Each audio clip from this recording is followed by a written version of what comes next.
Olá, turma! Aqui quem fala é o professor Alexander. No vídeo de hoje a gente vai dar sequência a esse nosso estudo de planejamento e controle da produção. Vamos falar sobre os cálculos lá que a gente faz na teoria das restrições barra OPT, tá? Hoje a gente vai ter uma aula de fazer conta. Vamos então para o vídeo. Como definido anteriormente, restrição é qualquer limitação da quantidade a ser produzida devido a uma limitação de capacidade em algum ou de alguns recursos disponíveis, como uma quantidade insuficiente de máquinas ou falta de recursos humanos qualificados, que vão representar fatores que não podem ser alterados no curto prazo. Imagine o sistema organizacional como uma corrente, em que os setores da produção são os seus elos dessa corrente. A partir da TOC ao PT, a gente avalia a capacidade de produção de cada elo e assim, comparando ele com os demais, a gente determina qual é o de menor produtividade, que a gente vai chamar de restrição ou de gargalo. Então tá aqui, ó. Imagina que cada um desses elos sejam os diferentes setores de trabalho e cada um deles tenha uma capacidade por dia, né, dada por esses valores que estão aqui, ó. Então a gente tem uma capacidade de 100 por dia, 150 por dia, 20 por dia e 80 por dia. Naturalmente, né, o nosso recurso gargalo aqui, né, que é o que limita a capacidade, é o que tem uma produção de 20 por dia. E esse que produz 20 por dia vai ser o nosso gargalo, né? É ele que dita o ritmo. A capacidade desse sistema aqui é produzir 20 por dia. Então isso que significa o gargalo, né? Ser o limitador do fluxo. Nosso fluxo desse sistema é de 20 itens por dia. Por quê? Porque o gargalo só permite a produção de 20 itens por dia, 20 unidades por dia. Isso significa que esse sistema só vai ser capaz de produzir 20 unidades, ou seja, a capacidade máxima dele é de 20 unidades. Essa restrição que marca o ritmo, né, que dita o ritmo de produção. Ou seja, ela que dita o ritmo do processo de fabricação. Por isso que na lógica da TOC ao PT, ela é chamada de tambor. Então vamos lembrar disso. Ó. Tinha um pulmão, que era na entrada do gargalo, e o gargalo agora é chamado de tambor. Então a gente tem o pulmão, que foi um conceito criado aqui na TOC ao PT, e agora a gente tem mais um conceito que a gente vai passar a chamar esse gargalo de tambor, uma vez que vai ser o gargalo que vai ditar o ritmo. Além disso, apenas o aumento da capacidade desse gargalo que vai permitir um aumento do fluxo de itens através desses elos, diminuindo os inventários e aumentando o ganho. Então, qualquer melhoria em outro recurso, né, no recurso não gargalo, não vai produzir nenhum tipo de melhoria no sistema. Apenas a melhoria no recurso gargalo, que vai permitir que a gente tenha uma melhoria no sistema. Então, por exemplo, se a gente aumentasse a capacidade para 50 unidades, o nosso fluxo passaria a ser de 50 unidades por dia.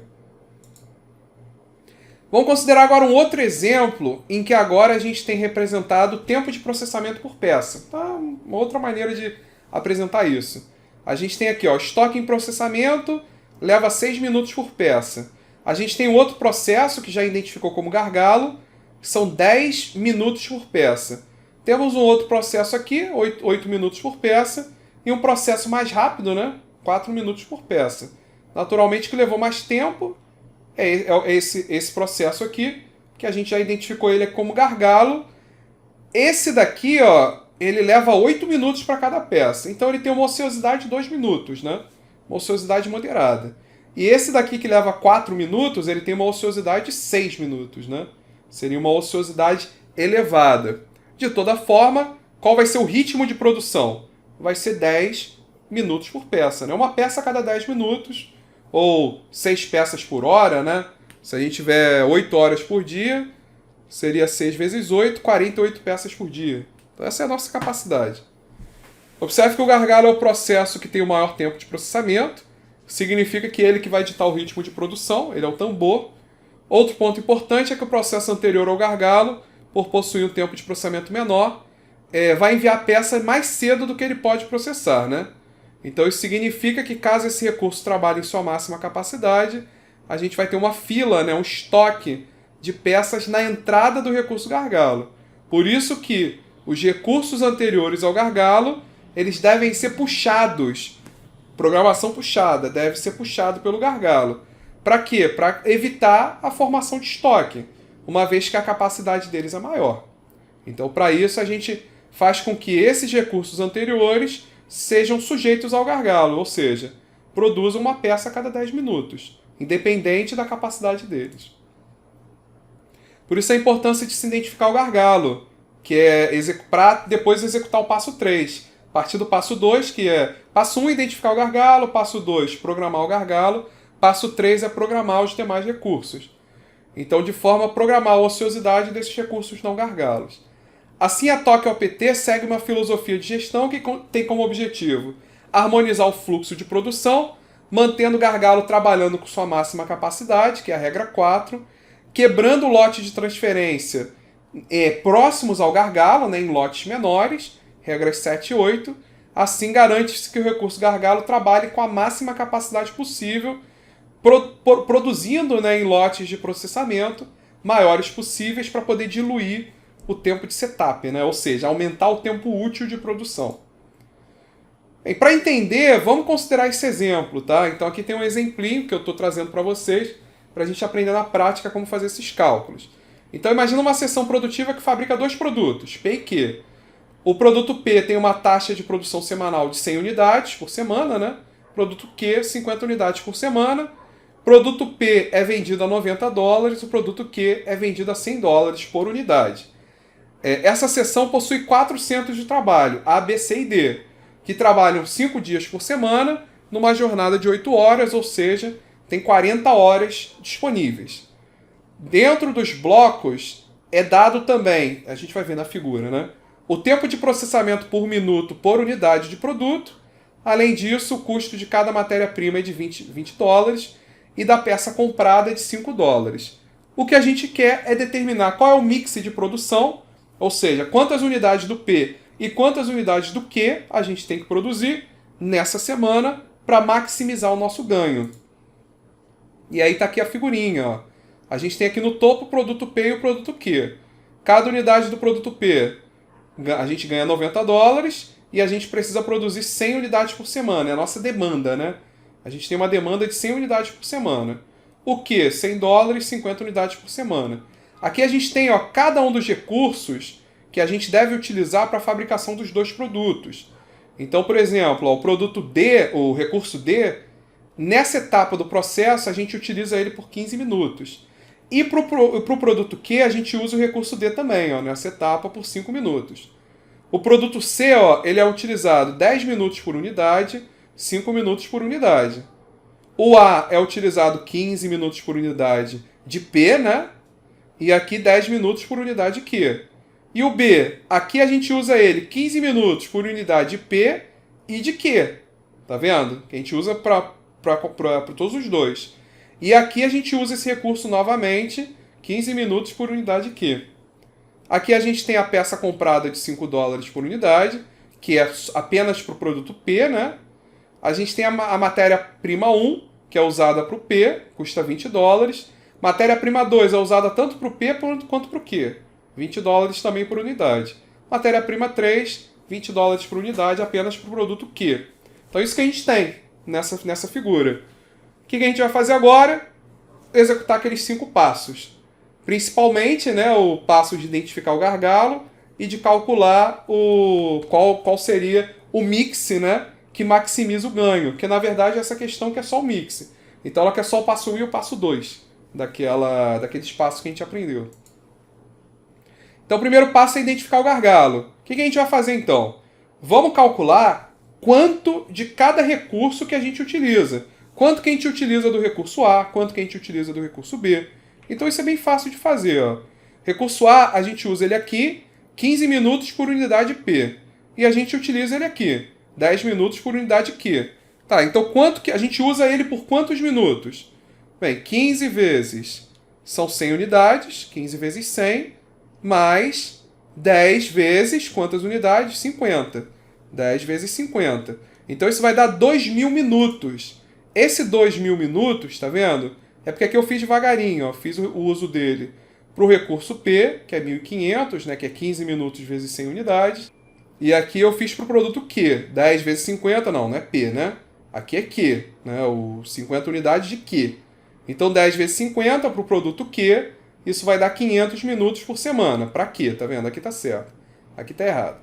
Para o produto Q. E aí, com isso, né, somando os dois, a gente tem as 2.000 minutos por semana. Significa que, para produzir 100 unidades do produto P e 50 unidades do produto Q, a gente vai precisar de 2.000 minutos, né, nessa semana de uso do recurso A. Tá?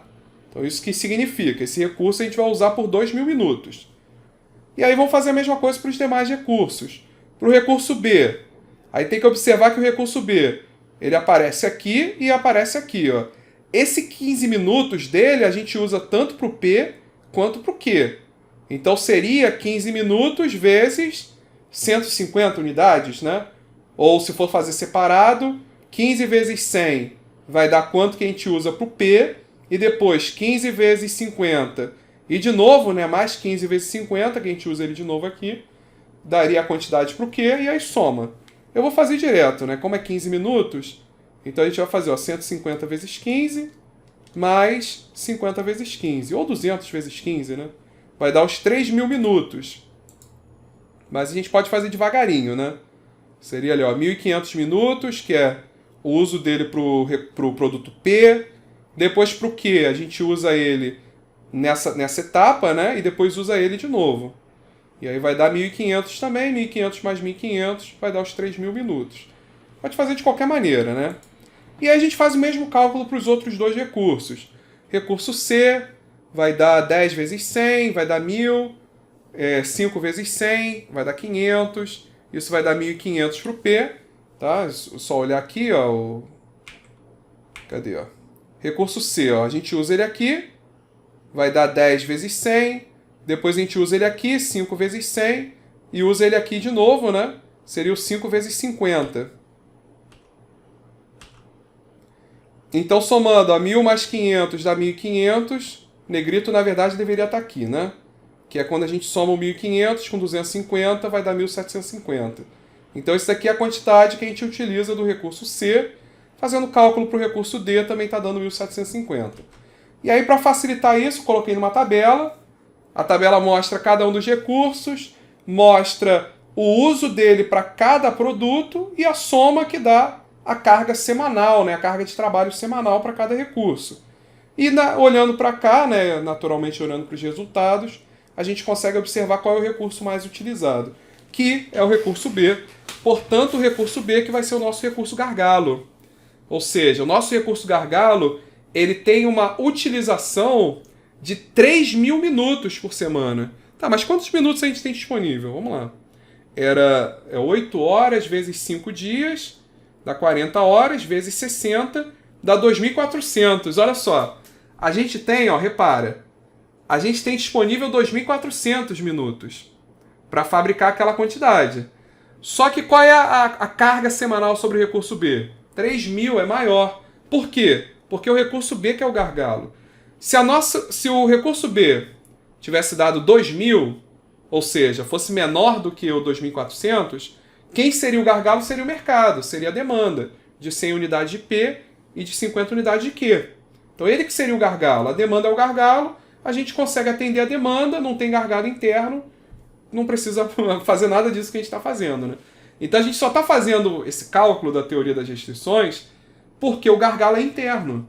Ou seja, a gente tem um gargalo, a gente acabou de identificar. Os demais recursos, 2.000, 1.750, 1.750, não tem problema, a gente tem 2.400 minutos. O problema é o recurso B, que o tempo, a carga sobre ele é maior do que a demanda, né? Do que a carga que a gente tem disponível, né? Do que a nossa disponibilidade. Isso vai fazer com que a gente tenha, então, que decidir o que a gente vai produzir de P e Q, né? E o que a gente vai deixar de produzir. A gente não vai poder produzir tudo. A gente vai ter que decidir, então, o que a gente vai produzir. E essa decisão vai ser, naturalmente, aquela que maximiza os benefícios. Então, qual é a quantidade de P e de Q que a gente tem que fabricar? É o mix, né, de P e de Q, um mix de produtos que maximiza os nossos ganhos diante desse gargalo que é o recurso B. Então, a gente vai para o passo 2. Então, o que a gente vai fazer no passo 2? Primeiro, vamos calcular o lucro unitário. Como que a gente calcula lucro? É o ganho menos os custos, né? Então vamos lá voltar lá para o início só para a gente ver. Vou voltar lá rapidinho só para a gente ver esse cálculo, né? Então a gente tem, ó, pro P, a gente ganha 90, só que menos 5 dólares dessa peça comprada, menos 20, menos 20.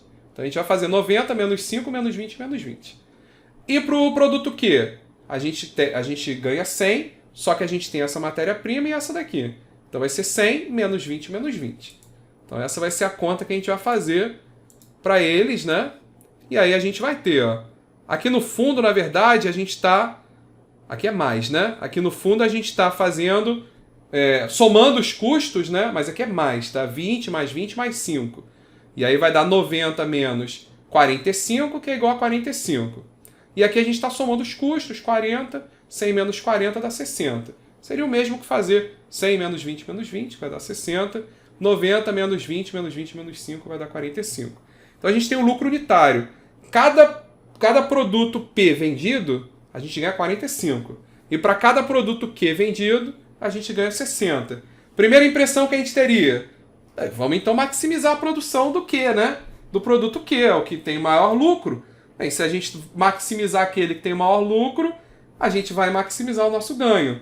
Não, por quê? A gente tem que observar o quanto que o produto Q usa do recurso B, o quanto que ele usa do gargalo, que é o nosso recurso B. Porque se ele usa pouco gargalo, então provavelmente ele que vai maximizar o lucro. Mas se o recurso Q usa muito gargalo, é capaz de a gente não conseguir produzir muitas unidades do Q, consequentemente, produzindo pouco do Q, a gente não vai estar maximizando o lucro, tá? Então, na prática, o que a gente vai ter que fazer? A gente vai ter que calcular o que a gente vai chamar de contribuição para ganho. O que é a contribuição do ganho? É simplesmente a gente pegar o lucro e dividir pela utilização desse produto, do quanto que ele utiliza do gargalo. Vamos voltar lá, só para voltar lá para o início. Aqui, ó. O gargalo é o B. Quanto que o nosso produto P usa de gargalo? Ele usa o gargalo aqui, ó, por 15 minutos. Então a gente vai pegar lá o 45 e vai dividir por 15. E quanto que o produto Q usa do gargalo? Ó, ele usa 15 mais 15, né? Ele usa o gargalo aqui e usa o gargalo aqui.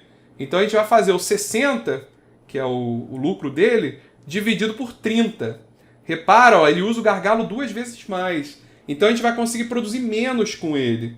Por isso que quando for fazer a conta, a gente vai ver que nesse caso vale mais a pena maximizar o P. Quer ver? Ó? Então vamos lá voltar para as contas. O que a gente vai fazer? Ó? É o lucro dividido pela utilização dele, do gargalo, né? Por ele. Então a gente tem, para o produto P, o lucro é 45. Ele utiliza o gargalo por 15 minutos. 45 dividido por 15, a gente tem 3 dólares por minuto de utilização do gargalo. Então, para cada minuto utilizado de gargalo, a gente ganha 3 dólares para o produto P. Isso é o que a gente chama de contribuição para o ganho de P. E para o caso do Q, o que a gente faz? 60, utiliza 30 minutos, isso dá 2. É menor, né? Ou seja, qual dos dois produtos que maximiza o ganho com o uso do gargalo? É o produto P. Portanto, o que a gente vai fazer é maximizar a produção de P. Vamos produzir o máximo de P que a gente puder. Então essa que é a lógica do passo 2. Calcula a margem, calcula o lucro, divide pela quantidade de uso do gargalo. E vai olhar qual dos dois é o maior. Como o maior foi o P, a gente vai maximizar o P. Lembrando que a demanda de P é de 100 unidades, que corresponde a uma utilização do gargalo D. Para cada unidade do P, a gente usa o gargalo por 15 minutos. 100 vezes 15 minutos, estamos utilizando o gargalo por 1.500 minutos. Então, para produzir as 100 unidades de P, a gente usa o gargalo por 1.500 minutos. Quanto que sobrou? A gente não tinha disponível 2.400? São os 8 horas, 5 dias, 60 minutos. Então sobrou 2.400 menos 1.500, sobraram ainda 900 minutos por semana. O que a gente vai fazer com esses 900 minutos restantes? Vamos produzir o produto Q, com o que sobrou de tempo. A gente produz o Q. Quantas unidades do produto Q a gente pode fabricar em 900 minutos? Bem, a gente tem 900 minutos, cada unidade do produto Q usa 30 do recurso gargalo, Então 900 dividido por 30, isso vai dar 30 unidades de Q. Ou seja, qual é a alternativa que maximiza o ganho? É produzir 100 unidades do produto P e 30 unidades do produto Q. Essa é a alternativa que vai maximizar o ganho. Fazendo o cálculo, ó, se a gente quiser fazer o cálculo, seria fazer então, ó, o lucro do produto P é 45. 100 vezes 45 mais o lucro do produto Q é 60. E a gente está produzindo 30, né? 30 vezes 60. Fazendo essa conta, isso vai dar $6.300 por semana. Esse foi o ganho que a gente calculou usando essa alternativa, que é a alternativa dada pela teoria das restrições. Vamos só por comparação, vamos considerar então agora, só para comparação, que a gente quisesse maximizar o que tem o maior lucro. Ou seja, maximizar o Q, o produto Q. Olha, o produto Q são 50 unidades, né? E ele usa 30 minutos do recurso gargalo. Então, para produzir as 50 unidades do produto Q, a gente usaria 30 minutos, né? Por unidade de gargalo. 50 vezes 30 dá 1.500 minutos. Sobrou quanto? Sobrou 900 minutos, né? 2.400 menos 1.500. Sobrou 900 para produzir o P. Para cada unidade do P, a gente usa 15 minutos. 900 dividido por 15, a gente consegue produzir 60 unidades de P. Ou seja, se a gente quisesse então adotar essa outra estratégia, a gente produziria 60 unidades do produto P e 50 unidades do produto Q. É isso que a gente conseguiria produzir se a gente maximizar o Q, o produto Q. Quanto que isso traria de retorno para a gente? Bem, 60 vezes 45, quantidade de P vezes o lucro de P, mais 50 vezes 60, quantidade de Q vezes o lucro de Q. Isso vai dar 5.700, ou seja, é menor, ó, do que os 6.300 que a gente calculou aqui. Por isso que a gente já falou, qual é a opção que maximiza o ganho? Vai ser essa opção dada pelo passo 2 da teoria das restrições. É aquela que tem a maior margem de contribuição. Maximiza aquela que tem a maior margem de contribuição. O que é a margem de contribuição? É o lucro dividido pelo uso do gargalo. Aquela que tiver o maior valor é a que a gente vai maximizar. Tá? Então, observar que foi menor. Portanto, a programação da produção a partir do gargalo, né, o passo 2, garante maior ganho para a empresa. Ela maximiza esse benefício. Nesse exemplo, o benefício foi o ganho financeiro. Né? Passo 3 seria, então... A questão terminou aqui, né? Na verdade, essa questão, ela terminaria aqui. Ó. Qual seria a resposta? Qual é o mix? 100 unidades de P, 30 unidades de Q. Essa é a resposta. 100 unidades do produto P, 30 unidades do produto Q. É a resposta do problema. Só que a gente vai continuar trabalhando com os demais passos só para a gente poder complementar esse estudo. Então, o passo seguinte seria, então, subordinar os demais recursos ao recurso gargalo. Esse é o passo 3. E aí, aqui a gente vai trazer um conceito que está associado à teoria das restrições, né, a TOC e ao PT, que é o conceito de tambor-pulmão-corda. Lembra que eu falei com vocês, o tambor é o recurso gargalo. O pulmão é esse estoque na entrada do gargalo. E a corda é o gargalo puxando a produção. Então isso também é chamado de DBR, né, do inglês. Seria o Drum, Buffer e Rope, né, do inglês DBR. DBR ele é um método de programação e controle da produção que permite subordinar todo o sistema ao gargalo, assegurando assim a máxima utilização do gargalo para atender a demanda de maneira sincronizada, né, sem que a gente antecipe, sem que a gente ative recursos, né? A gente utilize apenas os recursos. Como dito anteriormente, o gargalo tem a função de tambor, pois é ele que dita o ritmo dos demais recursos. Os recursos não gargalos precisam ser geridos de forma a não faltar itens no tambor. Para que o gargalo opere com máxima capacidade, é preciso protegê-los de variabilidades ou perdas de processos anteriores. Para isso, a gente usa o estoque de segurança para proteger o gargalo dessa falta de material, para manter, então, esse estoque ou reserva de material para manter o gargalo funcionando, mesmo se ocorrer problemas nos processos, né, anteriores a eles. A gente chama isso de pulmão, né, o buffer. O pulmão é essa proteção que é uma antecipação, é uma liberação dos itens algum tempo antes do seu processamento na restrição. Então, como eu falei, ele vai ser processado só às 14 horas. Mas aí eu quero criar um pulmão de 2 horas. Então eu já vou liberar ele pro gargalo às 12 horas, né? 2 horas antes. E aí eu crio um pulmão de 2 horas. Esses itens chegam um tempo antes, formando um estoque ou uma reserva para eventuais falhas anteriores ao gargalo. A gente não quer interromper o gargalo por conta de falhas em recursos não gargalos. Importante observar que o pulmão não é medido em quantidade de itens, mas sim em unidade de tempo. Então, quanto tempo que o recurso gargalo, né, o recurso antes do gargalo, ele está adiantado em relação à necessidade do recurso gargalo. Por exemplo, um pulmão de 2 horas significa que os itens em estoque antes do gargalo é suficiente para que ele funcione pelas próximas 2 horas, mesmo se todos os processos anteriores a ele fossem interrompidos. Portanto, o pulmão está localizado antes do gargalo, né? Então ele está antes do tambor, né? E existe para proteger a programação da produção. Outro aspecto importante dessa relação entre o pulmão e o tambor é a sua influência sobre a liberação dos itens, tomando-se o tambor como um ponto de partida, subtraindo do pulmão, a gente tem como resultado o instante que eles devem ser liberados. Nesse exemplo que eu dei, 14 menos 2, 12 horas.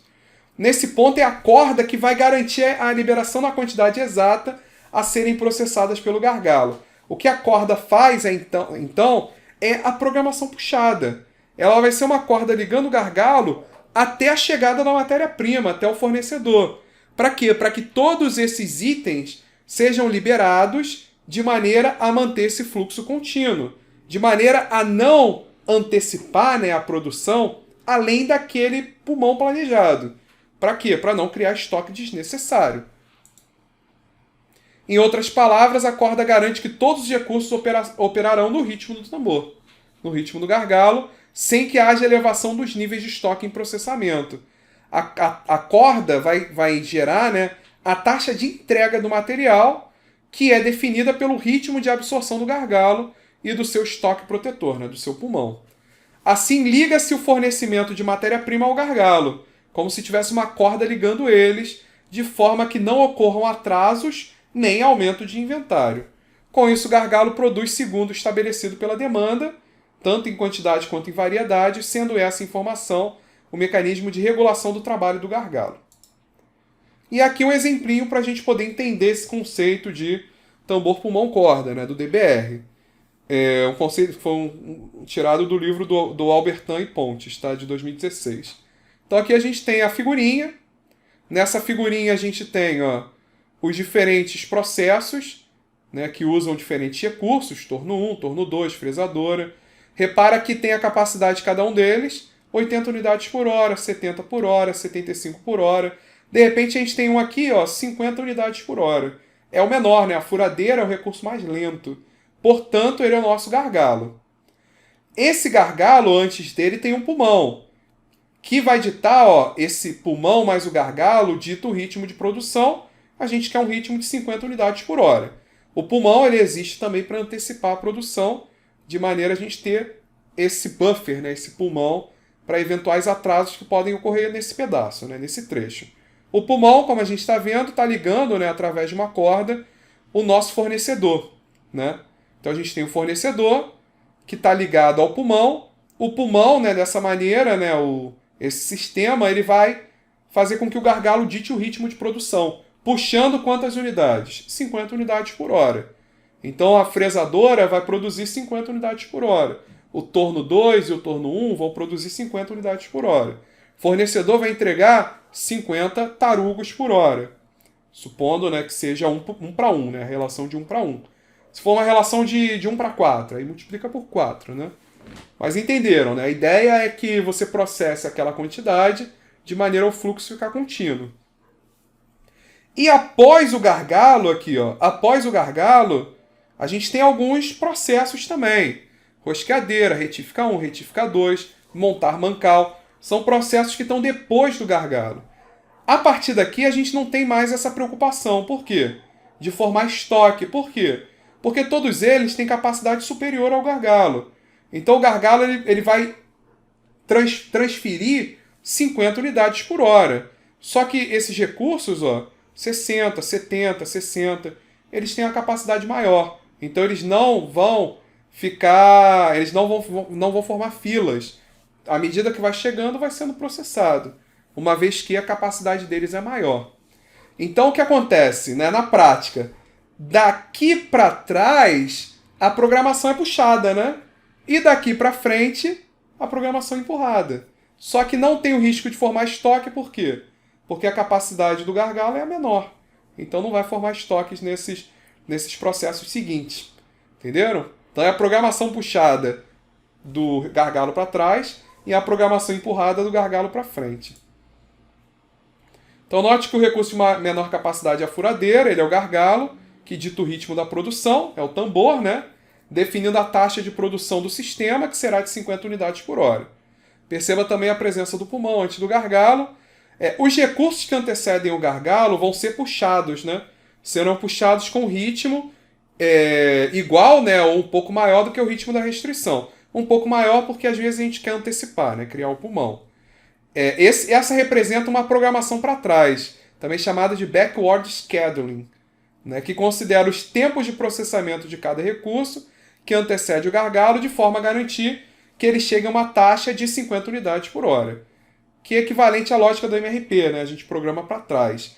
Qual é a necessidade de materiais de cada um desses processos anteriores, considerando política de estoque, política de lote, para que ele chegue a uma taxa de 50 unidades por hora no recurso gargalo.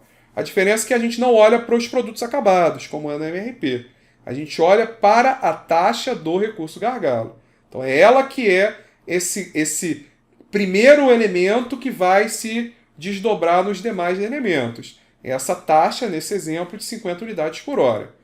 Após o gargalo, eles são empurrados a um ritmo de 50 unidades por hora. É uma chamada de uma programação para frente, né? Uma forward scheduling. Em outras palavras, os recursos após o gargalo vão se empenhar para se manter essa taxa de 50 unidades por hora. Esses recursos, então, são chamados de recursos críticos. Todos os recursos após o gargalo são, além de serem não gargalos, né? Eles recebem também esse nome de recursos críticos. Nesse exemplo, são a rosqueadeira, a retífica 1, retífica 2 e o montar mancal. Nele, a gente vai fazer a programação para frente, no qual os itens vão sendo empurrados no ritmo do tambor.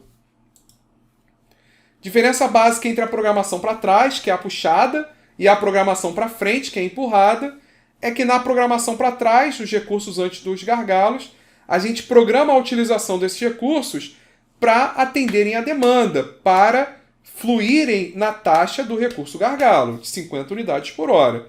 Na programação para frente, esses itens, né, 50 por hora, eles vão sendo empurrados para os processos seguintes, que uma vez que a capacidade deles é superior, a gente não vai ter problemas de formação de estoque. No MRP, como a gente não dava atenção para esse recurso gargalo, a gente simplesmente empurra a produção, né, sem se preocupar com o recurso gargalo, é comum a formação de estoque. Justamente aonde? Na entrada do recurso gargalo. E uma ociosidade nos setores seguintes. Os setores anteriores ao gargalo, eles produziam com a máxima capacidade. E aí vai formando estoque no recurso gargalo. E os recursos seguintes ficam ociosos. Por quê? Porque eles já terminaram, né, a tarefa dele, mas o recurso gargalo ainda não terminou. Então isso obriga o setor de trabalho mais lento a elevar sua taxa de produção, o que pode ter um impacto negativo na qualidade, né? Essa lógica empurrada no MRP dificulta a determinação da real capacidade do sistema, porque a gente não se atenta ao fluxo de materiais, e sim à utilização dos recursos. A gente não quer, no MRP a gente quer minimizar a ociosidade e não maximizar o fluxo. Com a TOC OPT a gente tem um conhecimento de qual é o gargalo, que determina a capacidade. Com isso a gente consegue determinar com mais clareza qual seria o ganho econômico, como a gente fez o cálculo, né, desse sistema como um todo. Inclusive a gente pode simular diferentes cenários. A gente pode, nesse exemplo, né, que a gente trabalhou, né, nesse exemplo do produto P&Q, a gente pode aumentar, por exemplo, a capacidade disponível, que era de 2.400 minutos, para 2.600, e ver qual que vai ser o impacto no ganho. Ou então a gente pode, por exemplo, supor que a gente consegue agora produzir mais rapidamente usando o recurso B, produzir o produto P e ou o produto Q mais rapidamente, ao invés de levar 15, levar 10 minutos, e calcular qual que vai ser o impacto disso no ganho. Se o impacto for significativo, isso pode justificar um investimento nessa melhoria. Se o impacto for muito pequeno, de maneira que o retorno, né, não seja atrativo em função desse investimento, a empresa pode simplesmente então pensar em outra alternativa, né? Então a gente só consegue, de fato, observar, identificar e simular essas melhorias a partir do momento que a gente identifica quais são esses recursos de gargalos. Além disso, a gente deve proteger o tambor, usando o pulmão, né, de problemas que possam ocorrer em etapas anteriores. Como é a capacidade que define o ganho, e é o tambor que define a capacidade, então qualquer atraso que ocorrer nesse tambor vai impactar no ganho. Então o ganho, ele depende da capacidade que a gente tem. Qualquer impacto nessa capacidade vai ter um impacto no ganho. Então qualquer proteção, no caso o pulmão, para proteger essa capacidade, ou seja, proteger esse gargalo, vai estar protegendo o nosso ganho, né? Alguns desses problemas que podem ocorrer com os recursos anteriores são variabilidade em tempo de processamento, ou seja, ele levar mais ou menos tempo do que normalmente ele levaria, e aí se ele leva mais tempo, pode ocorrer de por acaso ele levar mais tempo do que o gargalo, e aí o gargalo não recebe o item a tempo. Problemas associados à qualidade, e aí você precisa descartar, né, aquela peça, e aí consequentemente você tem que retrabalhar, o que vai diminuir a capacidade real, né, a capacidade efetiva daquele recurso. Então por isso você tem que manter esse estoque protetor, né, esse pulmão no gargalo. Quebra de máquinas que vão gerar interrupções, atrasos de recursos anteriores que vão se propagar, né, para o atraso desse recurso antes do gargalo, né, esse recurso logo antes do gargalo, uma falta de operadores. Então, diante desses problemas, a gente consegue calcular então qual seria essa antecipação, que seria então suficiente para manter o gargalo em funcionamento, né? Não interromper o gargalo por conta de falhas anteriores a ele. Não interromper o fluxo por conta dessas falhas. Porque a gente sabe que se interromper o fluxo no gargalo, isso vai ter um impacto na capacidade do sistema como um todo.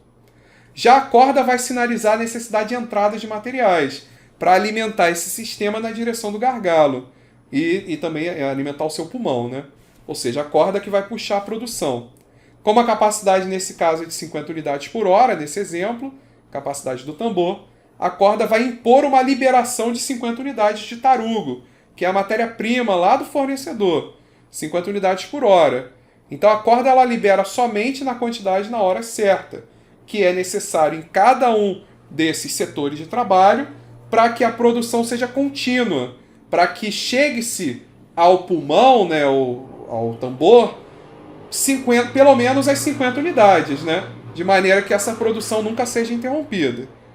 Observe que essa lógica é muito semelhante à utilizada pelo sistema Kanban, que é a programação puxada. A corda realiza a programação puxada de maneira análoga ao que o sistema Kanban faz. O sistema Kanban também é o cliente, né, o posto de trabalho cliente, que é o posto de trabalho seguinte, que libera, que autoriza o posto de trabalho anterior a produzir. Só que a corda, isso é limitado ao gargalo, né?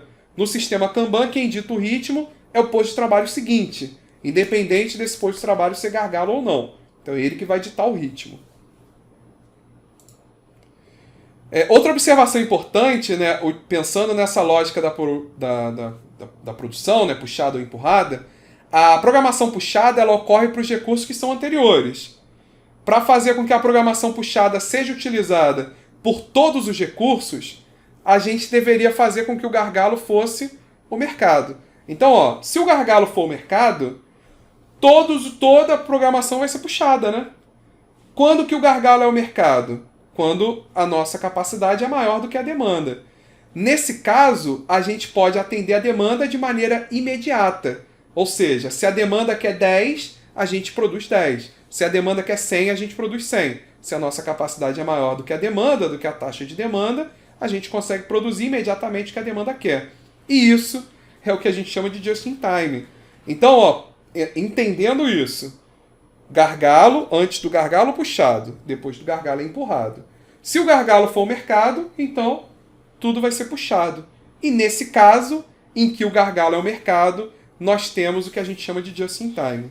Então, o just-in-time é o gargalo puxando, é o mercado puxando a produção. Se a gente mantiver um pulmão, uma antecipação, a gente teria então produzindo antecipadamente. Passaria a ser um just-in-case, em que a gente mantém o estoque de produto acabado. Agora, se a gente não mantém pulmão, a gente atende imediatamente os pedidos firmes, então a gente passa a ter o just-in-time, que só é possível se o gargalo for o mercado, né? Nesse caso, o tambor seria o próprio mercado e o pulmão seria o estoque de produtos acabados, quando necessário, como estoque de segurança para atender possíveis flutuações da demanda. Ou então, né, possíveis erros, a gente já falou sobre isso, né? Por conta de erros de recursos anteriores, atrasos, falhas, quebras, erros de qualidade. Então isso daí também poderia fazer com que a gente gerasse esse estoque de segurança. Porque ele é um estoque de segurança por quê?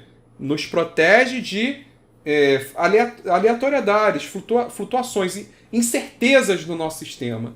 Agora, se a nossa capacidade é elevada ao ponto de essas incertezas não impedirem que a gente atenda a demanda imediatamente, então a gente não precisa desse estoque de segurança, consequentemente a gente está aplicando o just-in-time.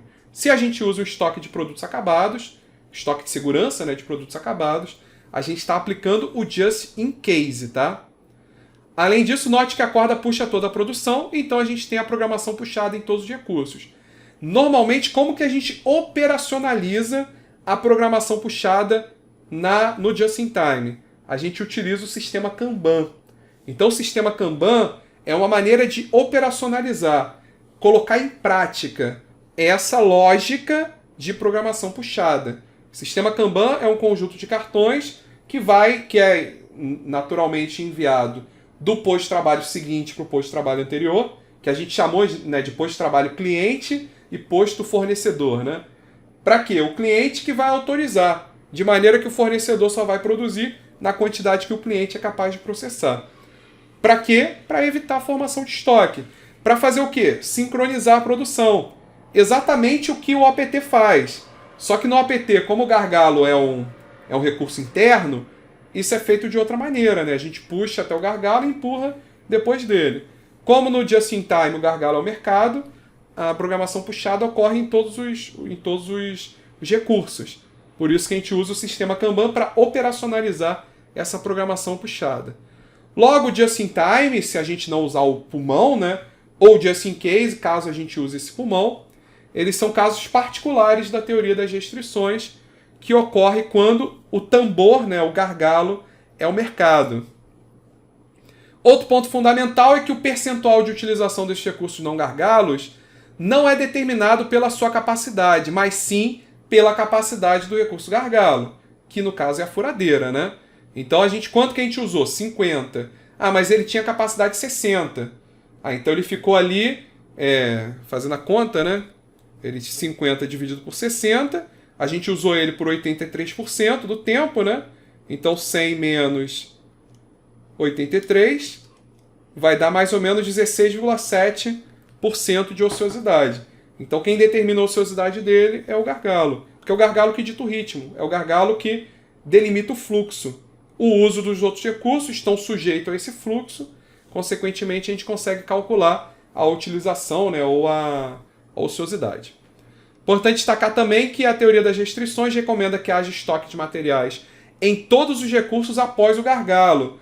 Para quê? Porque como eles são recursos críticos, interrupção desses recursos também vai gerar um atraso, né? Então é importante manter também algum estoque nesses produtos para que interrupções nele, né, ou nos setores anteriores a ele, né, não causem a interrupção do sistema. Da mesma lógica aplicada ao gargalo. Mas esse estoque não precisa ser tão grande, uma vez que esses recursos são mais rápidos, tá? Então mantenha um estoque nesses recursos para garantir o sincronismo desse fluxo, garantir que o fluxo do gargalo dos demais recursos fiquem sem interrupções. Esses toques ditarão também o ritmo de alimentação de suas respectivas matérias-primas. A corda representa um circuito virtual, constituído por um número fixo de itens, unidade de produção, de maneira que sempre saia do depósito, né, do fornecedor, da matéria-prima, a quantidade correta, né, para se iniciar a produção no outro setor, que vai enviar para o outro, que vai enviar para o outro, até chegar no gargalo, garantindo uma produção contínua e mantendo os estoques no valor mínimo, né, sendo necessários apenas no pulmão, para garantir que o sistema não seja interrompido. Dessa forma, esse sistema tambor-pulmão-corda, né, que é o DBR, nele, né, as ordens são liberadas de acordo com o que foi programado no gargalo, sem antecipação, a não ser para o pulmão, e as ordens vão caminhando de posto a posto de trabalho, conforme eles vão terminando a sua tarefa, até que o trabalho entre no pulmão protetor anterior ao gargalo. Dali para frente, ela vai ser empurrada. Visto que o recurso anterior ao gargalo podem operar com velocidade superior à média de liberação dessas ordens, os inventários ao longo deles vão ser, em geral, muito pequenos. Não tem necessidade de manter estoque antes do gargalo, a não ser o pulmão, né, mas estoques nesses setores anteriores ao gargalo, uma vez que ele sempre tem velocidade o suficiente para atender o ritmo do gargalo. E aí, voltando para o exemplo anterior, né, em que a gente... voltando, né, ao exemplo dos produtos P e Q, que a gente decidiu então produzir 100 unidades do P e 30 unidades do Q, fazendo isso, né, a gente utilizou o recurso B, que é o gargalo, por 2.400 minutos. Mas quanto que a gente vai utilizar dos demais recursos? Dos recursos não gargalos. Então a gente vai utilizar, para cada unidade do produto P, a gente precisa de 15 minutos do recurso A, 100 vezes 15. Para cada unidade do produto Q, a gente precisa de 10 minutos do recurso A. Então 30 vezes 10, fazendo essa conta, a gente utiliza o recurso A por 1.800 minutos. Então ele mantém aí uma ociosidade de 600 minutos por semana, né? Seria 2.400 menos 1.800. A mesma coisa a gente pode fazer para o recurso C, 100 vezes 15, mais 30 vezes 5, e também para o recurso D, 100 vezes 15, mais 30 vezes 5, né? Considerando as quantidades de P e de Q, e quantos minutos que eles usam cada um desses recursos. A gente consegue calcular também. Importante ressaltar que para aumentar a capacidade do sistema, a gente tem que aumentar a capacidade do recurso gargalo, que é o que a gente definiu no passo 4. Então, se a gente decidir que a gente quer atender completamente essa demanda, ou seja, que a gente precisa de 3.000 minutos, né, do recurso gargalo, ou a gente aumenta a capacidade para 3.000, né, de 2.400 para 3.000, ou a gente investe em uma outra tecnologia que reduza o uso do gargalo de 3.000 para 2.400. Então, com isso, a gente conseguiria aumentar, de fato, a capacidade do sistema. Qualquer outra melhoria em qualquer outro recurso não afetaria esse resultado. A gente chegaria no mesmo resultado. E caso, né, a gente melhore ele de maneira que ele deixe de ser o gargalo, esse outro recurso passaria a ser um novo gargalo, e aí a gente teria que voltar para o passo 1. Então isso é o que a gente descreveu no passo 5. Né? Se um novo recurso voltar a ser o gargalo, a gente retorna, um outro recurso passar a ser o gargalo, a gente tem que retornar ao passo 1. Logo, né, então finalizando esse nosso estudo sobre TOC e OPT, a TOC e OPT ela é uma filosofia que introduz uma abordagem gerencial sistemática que tem como objetivo principal identificar os gargalos e programar a produção sobre os gargalos. Ela segue, né, dessa filosofia que o nosso sistema de produção ela é uma corrente tão forte quanto for o seu elo mais fraco. Então quem define a capacidade é o gargalo. Uma vez que a gente consiga programar a produção sobre o gargalo, como os outros recursos são mais fortes, né, mais rápidos, a gente é capaz de programar sobre os outros recursos também. Então, ao trabalhar sobre o gargalo, a gente consegue elevar a capacidade a gente pode elevar a capacidade desse elo mais fraco e assim elevar a capacidade do sistema. Qualquer melhoria, como a gente falou, em pontos que não sejam gargalos, não trarão, né, em geral, não trarão benefícios para o sistema como um todo. E aí, O Goldratt, né, a partir disso, ele propõe 3 fatores básicos para o sucesso da implantação do TOC. E aí, para falar da implantação, né, lógico que a diretoria da empresa ela tem que determinar essa implantação dessa nova filosofia e, naturalmente, focada nos resultados que a gente quer alcançar. A diretoria ela precisa estar comprometida. Toda a equipe de decisão vai ser educada para entender esses novos paradigmas que deixam de focar na utilização e passam a focar no fluxo, né, de maneira a mediar, né, essas mudanças, privilegiando pontualidade, produtividade e lucro, são fatores competitivos de sucesso. E o sistema de PCP, além de planejar e ativar a produção, deve ser moldado tendo um software, né, como suporte, para não precisar fazer esses cálculos manualmente, como a gente fez, para determinar capacidade e carga que permitam que a produção seja sincronizada. E para isso, para a produção sincronizada, a gente sabe que a gente tem que seguir aquelas 10 regras. A quantidade de indústrias que utilizam o APT para a gestão da produção é baixo, tornando o seu custo relativamente alto, tá? Então, como ele tem poucos clientes, o custo normalmente é mais alto. O APT ele não se popularizou aqui no Brasil. A falta de atualização do APT também é um aspecto negativo, tá? A ser considerado. Então, como tem poucos proprietários do software, o custo de manutenção desse programa é muito alto. E isso, geralmente, né, vai gerar a insatisfação dos utilizadores. Já surgem novas versões, né, para melhoria de aspectos ergonômicos e também pela necessidade de atualização do próprio sistema, só que a sua utilização ainda é muito limitada justamente pelos altos custos de aquisição e de atualização do software que são necessários para que ele funcione. Ainda assim, a TOC, a OPT, é considerada por muitos autores como uma alternativa viável para os problemas de PCP. A gente já falou, né, que a gente pode trazer essa lógica do gargalo, essa identificação e essa programação em função do gargalo para simplificar o MRP. Então, desde que a gente consiga identificar o gargalo, seja um gargalo fácil de identificar e que não se altere com frequência, a gente consegue trazer essa lógica para implementar, né, para modificar o sistema MRP e trazer algumas melhorias nele. E a gente vai ter como benefício redução do lead time, ou seja, como a gente libera mais rapidamente e tudo fica sujeito ao fluxo, o lead time vai ficar mais rápido, né? Vai ficar menor. Redução de estoque, porque a gente vai manter estoque só do pulmão e dos recursos críticos, e uma maior flexibilidade para alterar o mix de produção. Você tem mais tempo disponível, você consegue modificar esse mix, você tem mais opções de mix, né? Além daquele lote econômico de fabricação fixo, né, como a gente aprendeu quando estudou gestão de estoque.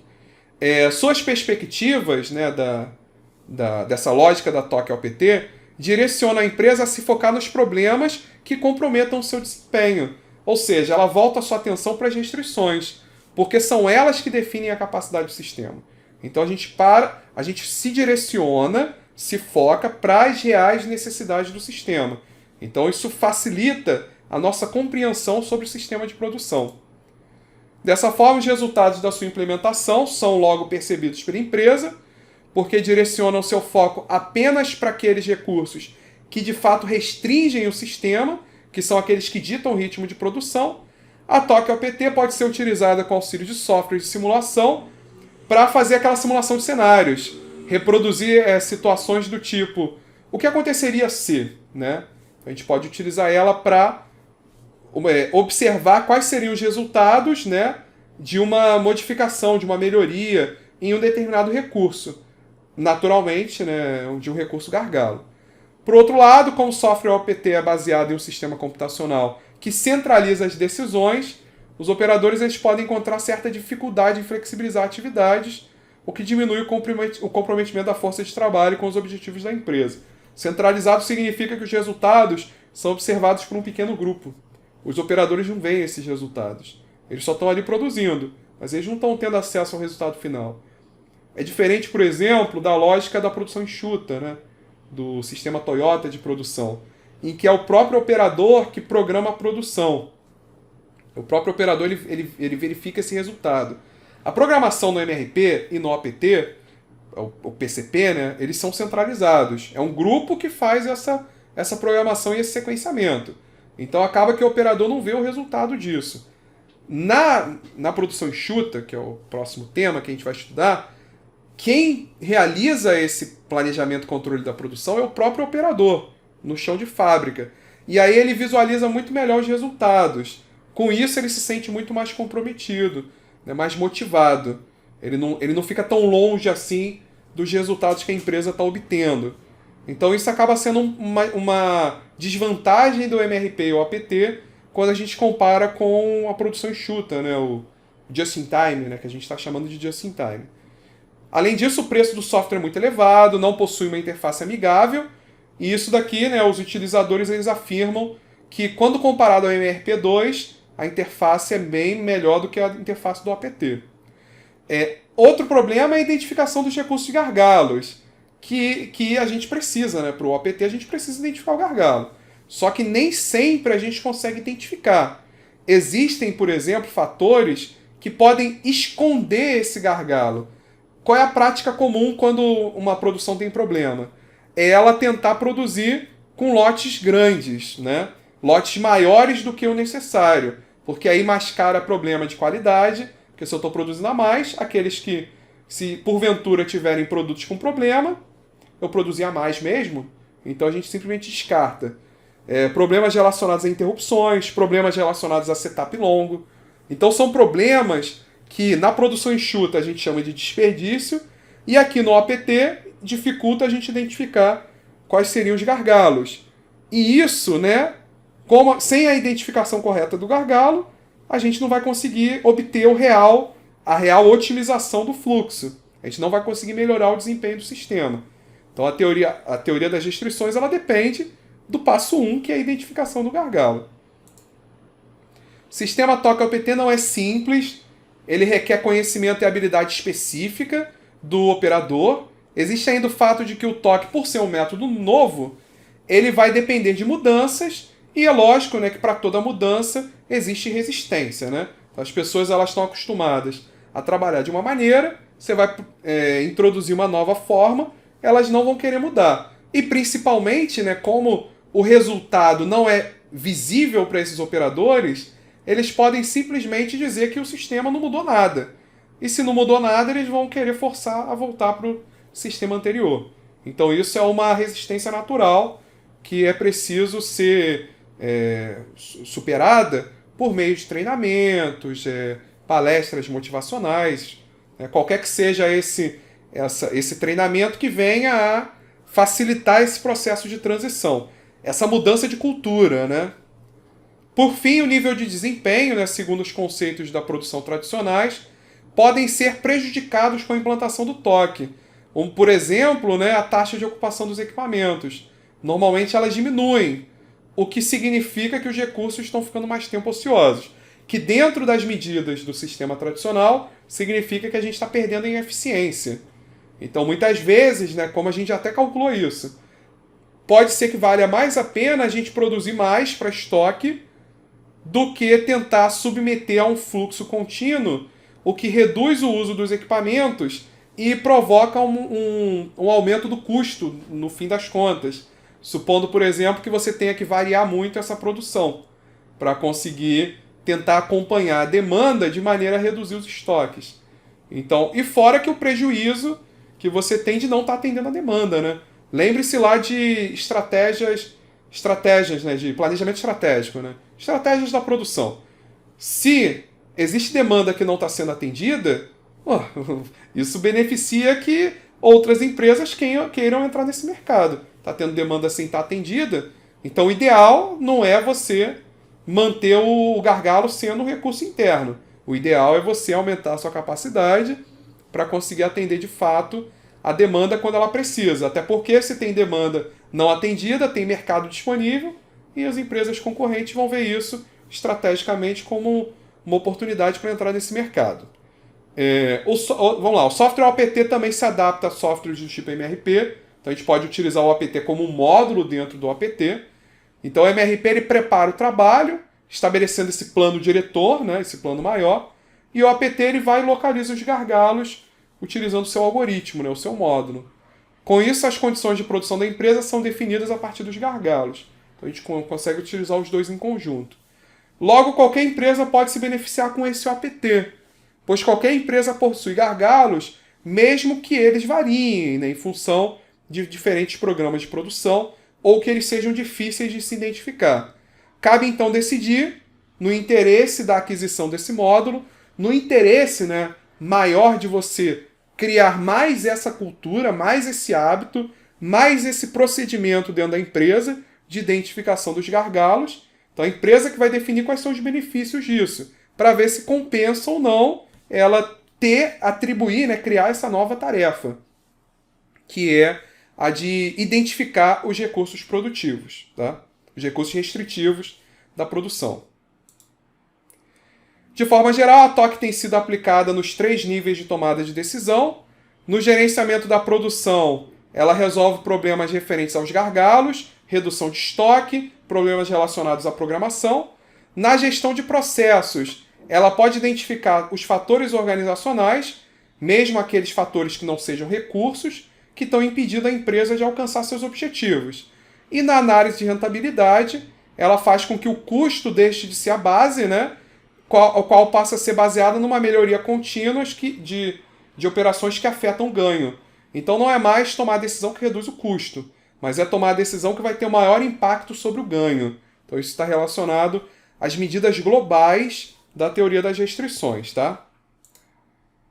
A TOC, então, é uma filosofia utilizada para o planejamento da produção, em que as restrições que vão definir esse ganho do sistema, né, o desempenho do sistema, a TOC, como que a gente operacionaliza a TOC OPT? Utilizando o método DBR, né? Tambor, pulmão, corda, que vai subordinar todo o sistema à programação do tambor, que é protegido pelo pulmão, e as liberações são feitas nas quantidades exatas, asseguradas pelas cordas.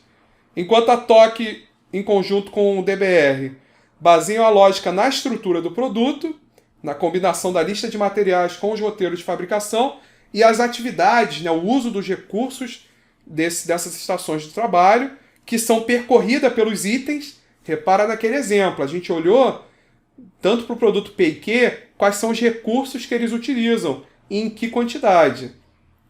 No MRP, a gente formulou a programação através da lista de materiais, considerando os lead times de cada material. Então a gente pegou o MPS, que definiu para a gente as necessidades brutas de produtos acabados. A partir disso, a gente fez o BOM, né, a explosão de materiais, definindo as quantidades que devem ser produzidas em cada instante de tempo. É uma outra lógica diferente. Bem diferente, né? Comparando o MRP, comparando com o TOC OPT, a gente vê que são duas lógicas diferentes. E aí, né, a princípio, não é possível afirmar em que aspectos o TOC é superior ou não ao MRP, ou em relação ao TOC e qualquer outro método, né, como o sistema Kanban, né, a produção enxuta. Na verdade, a escolha entre um método ou outro depende quão facilmente e diretamente essas matérias-primas, itens e processamento, necessidades líquidas podem estar associadas à programação dos produtos acabados. Se for mais fácil a gente identificar essas necessidades, pode ser que o MRP seja mais trivial nesse caso. Agora, se a gente conseguir identificar com facilidade o gargalo, pode ser que a TOC OPT seja a solução mais viável. Mas, como eu falei, nada nos impede, naturalmente, de querer aplicar um ou outro, né? A gente pode tentar criar uma programação que se beneficie dos dois, né? Que use recursos de ambos, de maneira a criar uma metodologia nossa, que seja adequada para a nossa empresa e que vai, de fato, trazer benefícios para a gente, né? Para a empresa.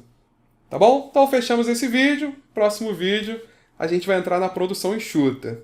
Então nos vemos no próximo vídeo. Valeu!